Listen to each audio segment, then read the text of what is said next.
I'm Dr. Benjamin F. Chavis Jr., and this is how to get your money right.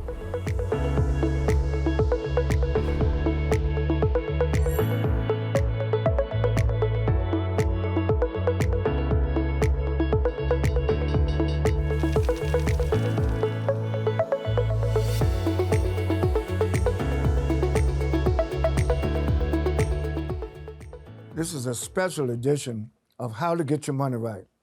Erica Miles, leader at Wells Fargo Bank.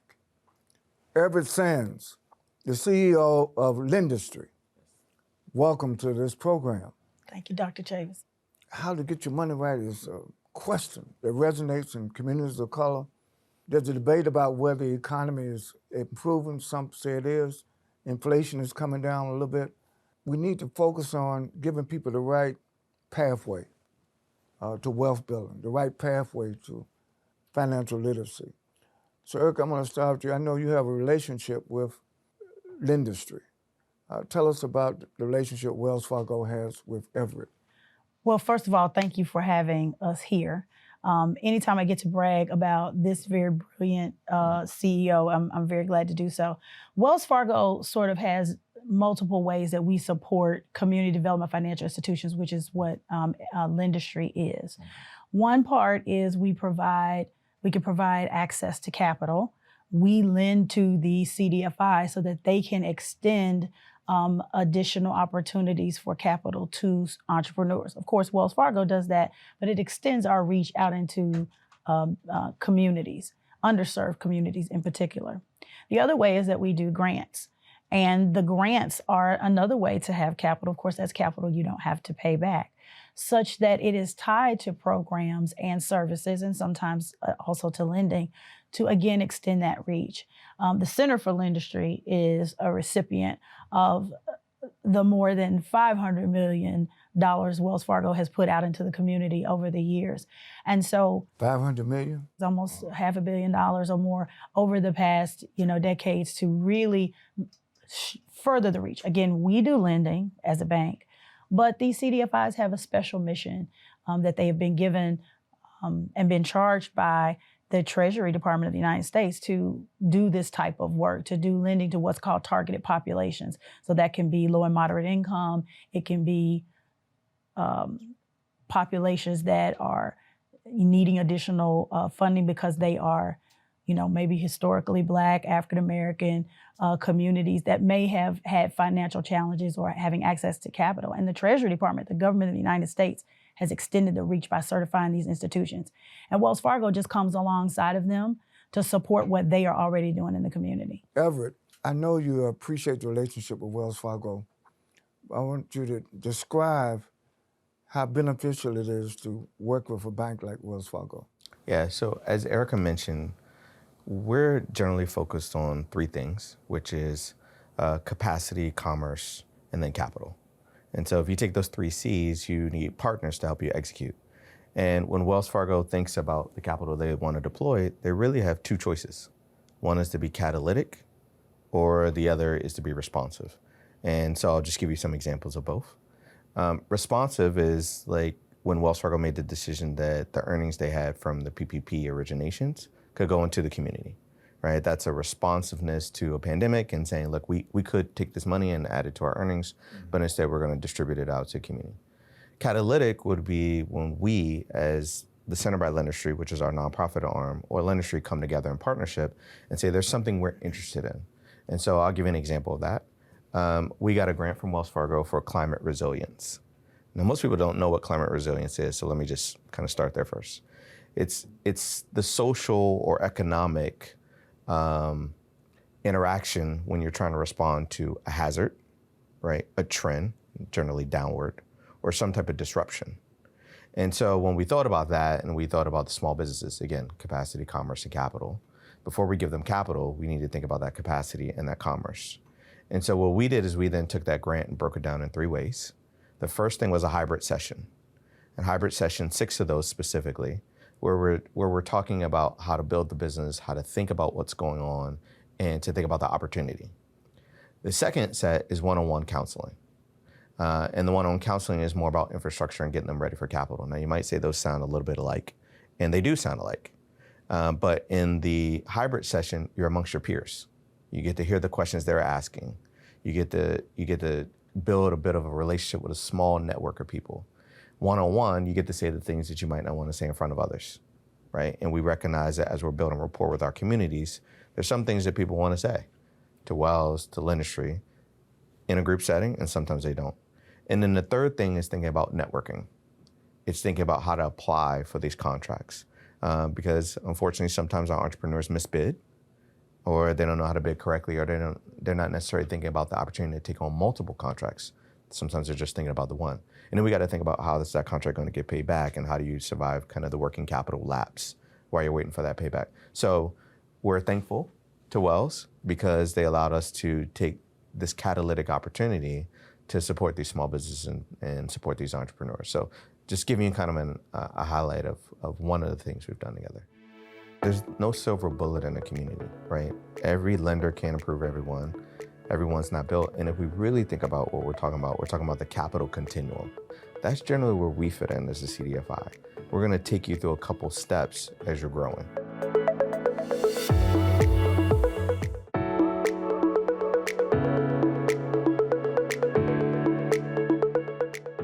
It seems to me the relationship between Lindustry and Wells Fargo, together, you're able to do things that you would not be able to do separate and apart. That's right.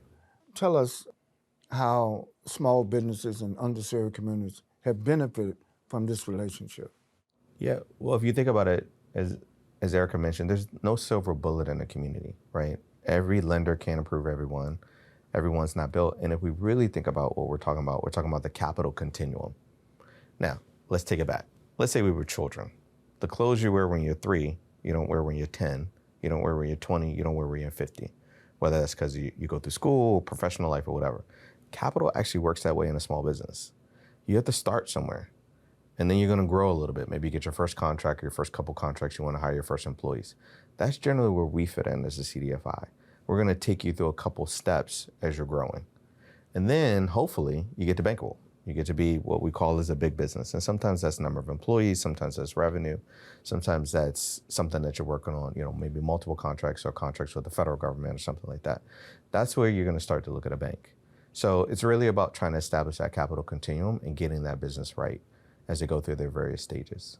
And if I could add to that, in addition to the direct things that we might do together, there are also platforms that Wells Fargo participates in that also can direct customers to opportunities.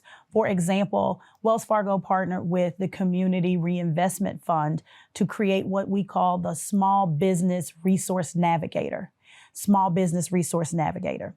And that particular platform is a place where, let's say I am not quite ready for Wells Fargo, I don't have all of my documents together, et cetera, but I'm not sure where to find a CDFI in my community.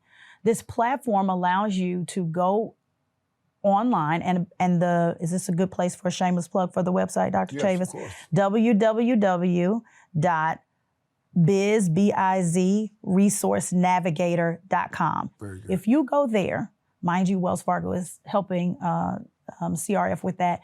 You can go on there and you put in your zip code, and then it will direct you to CDFIs that are in your community. So you can go, maybe if you're in Orange County, Los Angeles area, and you would find Lindustry on that platform.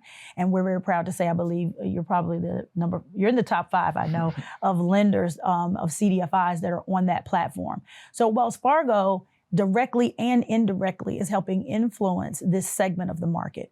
Again, I love what you said. It's not one solution. It's all of us working together out in these communities. And although we didn't directly recruit Lindustry to that platform, Lindustry and its customers are benefiting from the resource and partnership that Wells Fargo is putting into providing these financial lending opportunities. What I'm hearing from minority vendors, minority contractors, they are subcontractors. They have not put together the capital to become prime contractors. Yeah. Now, there are a few exceptions. Yeah. How do you help minority-owned businesses move from a small business to a large business, from a subcontractor to a prime contractor? So if you take the climate resilience, so it's actually called Contractor Accelerator Climate Resilience. So go figure. And you take the investment that Wells makes in the Center Battle Industry. What we're doing is we're surveying the small business. So what is exactly happening, right? And then we're educating them. And so I'll go to a little bit about what you're saying. One of the things that has come out of those surveys is the amount of speed to pay. So when you think about speed to pay, what the contractor is essentially saying is I do work, I hit a milestone, and then I submit an invoice. But I'm not able to receive the money. Now, we all know what that means. I still have people I need to pay. I still have supplies I need to buy. And I might have equipment that is either rent or I'm paying some type of loan on it. So from that, we created a program called Small Business Contractor, where the contractor can leverage the contract as an opportunity to get a loan.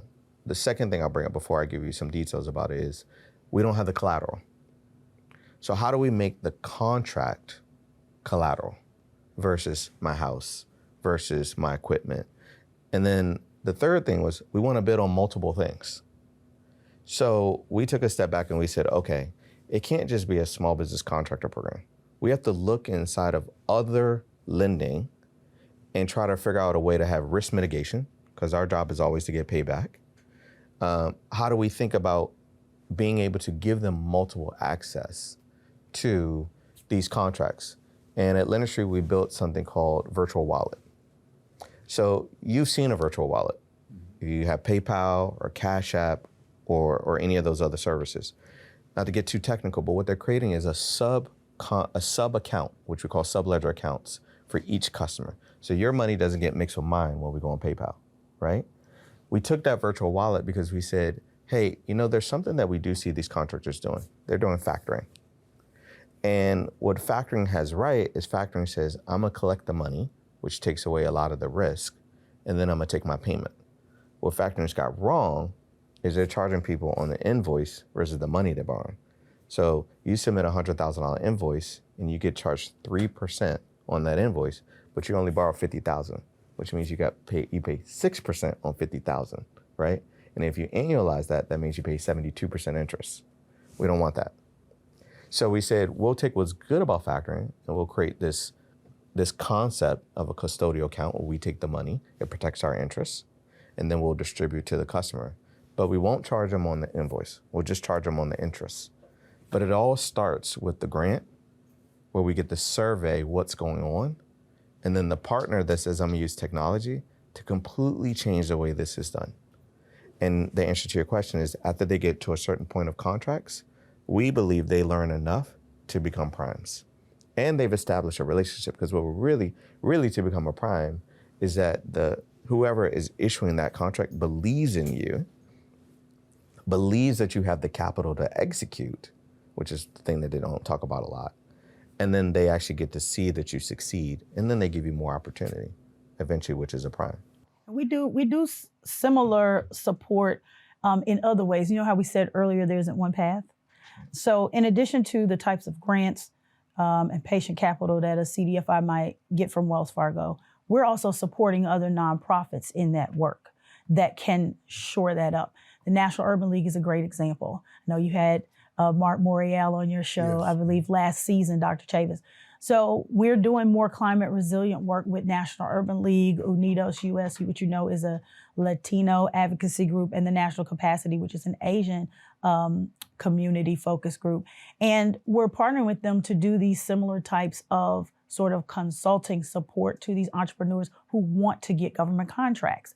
We also support the entrepreneurship centers right now, Wells Fargo does in 8 different cities across the country, that entrepreneurs can walk in and receive free services and advice to help them, even on top of the type of work that Lendistry does, to help them prepare their documents, whether it be for a government contract. If you know the history of National Urban League, that was one of its founding principles, was to get Black entrepreneurs ready to receive and to be able to handle government contracting. That was one of the main reasons. So in that vein, I think Wells Fargo is continuing to support that, not just with the one-on-one relationships, but as I mentioned earlier, the broader concept of the for-profit and the nonprofit, and getting the advice to these customers, whether they can sit in Wells Fargo's bank and get that advice or not.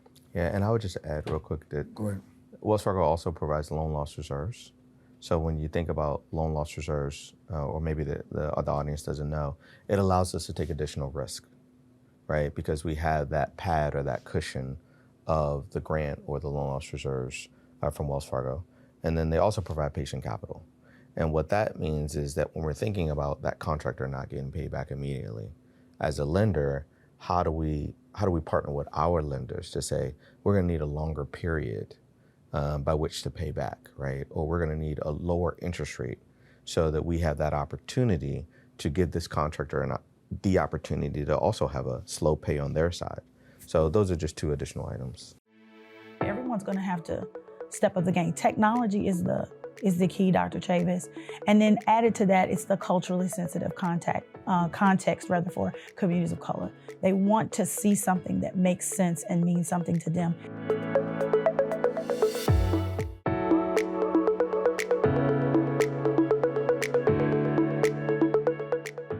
We have an intergenerational viewership. So I want to ask both of you, how do you outreach specifically to millennials and Generation Z, given the specialty that you do in industry? And I'm gonna ask you, I know Wells Fargo is doing a lot with HBCUs and others. I just want to ask, and let me start with you, Erica, just a broad, high-level scale, what is Wells Fargo's commitment to the next generation? I love that question. I think what we're trying to do is really, really use technology. Technology is a tool. We all know that it has limitations, right, Dr. Chavis? You can have bias introduced. There's been studies on that, et cetera, particularly when you're dealing with communities of color. But what I have found about where I'm working now is that they're trying to address that. So we're participating in a program called Game Plan, where it's an app and it's a platform where student athletes can learn how to manage name, image, and likeness. You've probably heard of NIL. Yes. Dollars that they can earn while they're still in school, but you need to be able to manage that appropriately. And it is right that a bank like Wells Fargo is providing the content for that type of platform. We also, have very similar virtual wallets. I love that you have an opportunity to do that for a business, but we provide that type of technology, which in my opinion, the easier that it is to bank, it will probably, be more likely to happen. And so you almost can't operate now as a bank if you don't have a mobile platform, particularly for these folks this new generation. And I confess, I'm not in the generations you mentioned, Dr. Chavis, but we all expect some convenience. Sure. Of banking. And I think this next generation is going to continue to push that envelope even further. And banks like Wells Fargo or lenders, non-bank lenders like Lendistry, everyone's going to have to step up the game. Technology is the key, Dr. Chavis. And then added to that, it's the culturally sensitive context for communities of color. They want to see something that makes sense and means something to them. Everett, I think you have based some of your connections on what time of day even can I access? Is it a 24/7 operation based on when that student or that entrepreneur that's building their business can actually get online, or that single parent who's trying to, they only have, after they put the kids to bed to actually get online. All of those things are made possible by technology and sensitivity by firms to make sure it can reach them in a culturally sensitive context. That's a good segue. Everett, we also live in a social media age. Sure. There's a debate about where you find on social media accuracy versus disinformation. Yeah. But particularly what you do in industry. Can you just speak about how you use technology? I know AI is important to you. Yeah. But are you doing anything also in social media? Yeah, so I think one, you have to use some of the newer kind of outreach approaches that Erica mentioned. For example, we support the WNBA. If you look at the WNBA, the stats on the female athletes, and they're crushing it, right? They have so many followers. There's so much opportunity there, and I think the NBA, I think that The NBA is a little bit slow to react right now. I think they're going, in a year or two, they're going to find themselves like, we should have done this, 5 years ago, but that's okay. But, we follow data, to your question, and the data says that's someone we should look at. The second thing that we're doing with the data is we're really starting to look at the trends. There was the first entrepreneur, Black woman, beauty care company. She sold $1 million in under 15 minutes on TikTok, and that happened in the last 30 days. $1 million under 30 less minutes. than 15. Under 15 minutes, yeah. 35 million followers on TikTok is not exactly what everybody's projecting it to be. So we're paying attention to stuff like that and saying, one, she needs capital because she just sold $1 million in that fast. Two, what if she does this again, right? She literally could be a $12 million company annually overnight, leveraging social media. So how do we meet them where they're at? And then how do we take the data that is being released or that we have an opportunity to grab to say, this is the new age. Now, I think one of the things that Erica brought up, I think is also important. We got to be culturally competent when we do it. You can't just go on TikTok and say, oh, I'm a man, let me teach a woman about how to do beauty products and lending, right? It's in your best interest to have a woman try to guide that woman. And if you can get an African-American woman to guide that African-American woman, double bonus, right? So these are the things, we're not only using data to say when and how much, we're saying who. What is she interested in? Because, by the way, on social media, you can see what she's interested in. I can present her. If she's a little bit more Afrocentric, I can be culturally competent with Afrocentric. If she comes from another country, if she considers herself non-racial, biracial, those are all the things that we're paying attention to when we start to think about cultural competency with the younger generation, because these are the things that they care about. And we have to understand that debt by itself just comes in two ways. There's people who make money off debt, and there's people who lose money off debt. And if you're gonna be an entrepreneur, you gotta learn how to make money off debt. And once you learn that simple principle, it takes you to unlimited heights.